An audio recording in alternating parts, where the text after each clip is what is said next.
இப்போது talk of the டவுனாக இருப்பது சுந்தர் சி அவர்கள் தான். அதுவுமே ரஜினி சாரை வைத்து கமல் அவர்களுடைய தயாரிப்புல ஒரு பெரிய ஸ்கேல்ல படம் பண்ண போறார் அப்படின்னு சுந்தர் சி பற்றி பேசிட்டு இருக்காங்க.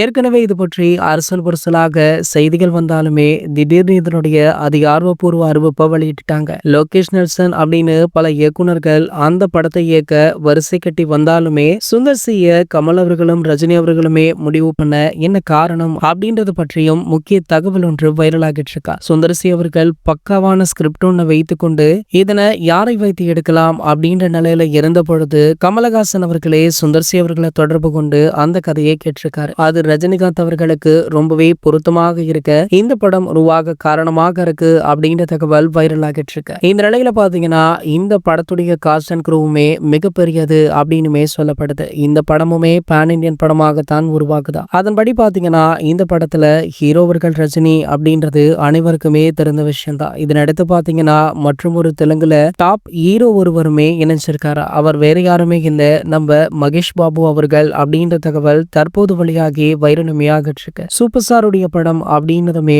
மகேஷ் பாபு அவர்கள் எந்த ஒரு மறுப்புமே தெரிவிக்காமல் இந்த படத்துல நடிக்க ஒப்புக்கொண்டிருக்காரு. ஆனால் மகேஷ் பாபு அவர்கள் வர காட்சி ஒரு சில காட்சிகள் தான் அப்படின்னு சொல்லப்படுது. இருந்தாலுமே சூப்பர் ஸ்டார் ரஜினிகாந்த் அவர்களுக்காக மகேஷ் பாபு அவர்கள் இதனை ஒத்துக்கொண்டுள்ளார் அப்படின்னு கோலிவுட் வட்டாரங்கள்ல பேச்சுக்களுமே இருந்துட்டு இருக்கு. இது போன்ற சினிமா செய்திகளை பற்றி நீங்க உடனே தெரிஞ்சுக்க நம்மளுடைய சேனலை மறக்காம சப்ஸ்கிரைப் பண்ணிக்கோங்க.